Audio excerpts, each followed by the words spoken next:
இப்போதானே 5 பேர் வந்து பார்த்து பேசிட்டு போனீங்க. அப்புறம் என்ன திடீர்னு பார்த்தா பனையூர் பக்கம் போயிட்டு இருக்கீங்களே! அப்படின்னு அறிவாலயம்லாம் ஷாக்ல இருக்காங்க சிபி. மறுபடியும் பிரவீன் சக்கரவர்த்தி அப்படின்னு காங்கிரஸ்ல முக்கியமானவரு. விஜய சந்திச்சாரு அப்படின்னு அந்த ஒரு டாக்கு வைரல் ஆகிட்டு இருக்கு. ராகுலோடைய குளோஸ் ஃப்ரெண்டு. ராகுலுக்கு ரொம்ப முக்கியம். ராகுல் சொல்லாமலா சந்திச்சிருப்பாரு அப்படின்னு பீதிய கிளப்பிட்டு இருக்காங்க.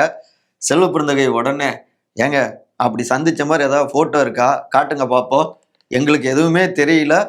நாங்க யார்கிட்டயும் போய் பேச சொல்லல. இந்தியா கூட்டணி இரும்பு கோட்டை. அது உடையாது.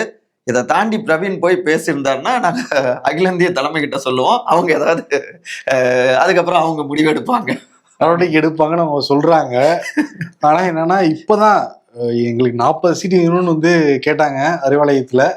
40 சீட்லாம் கொடுக்க முடியாதுங்க. 25 கம்மி பண்ணுவோங்கிற மாதிரி ஒரு நிலைப்பாடு இருக்கு டிஎம்கேவோடது. வண்டியெல்லாம் வச்சுட்டு வந்திருக்கோம். கொஞ்சம் போட்டு கொடுங்க அப்படிங்கிற. சரி, ஓகேன்னு இது ஒரு ஸ்ட்ராட்டஜியா பண்றாங்களா என்னங்கிறது போக போதான் நமக்கு தெரியும். இன்னொரு பக்கம் வந்து நாம் தமிழர் கட்சி பிப்ரவரி 21 திருச்சியில 234 வேட்பாளர் அறிமுகப்படுத்த போறாரு.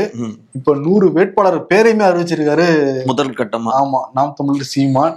எதையுமே தேர்தலுக்கு முந்திக்கிறது அவங்கதான். வாக்கு சதவீதம் கம்மியா அதிகமோ, பட் தேர்தல் வந்துட்டா குஷி ஆயிடுவாரு. அவரு ஃபர்ஸ்ட் அவரு தான். அதான் முதல்ல எல்லாமே. அதுவும் 50-50 பெண் வேட்பாளர்கள் பாதி, ஆண் வேட்பாளர்கள் பாதி அப்படின்னு அவர் ரூட்டு தனின்னு தான் போயிட்டு இருக்காரு சிபி.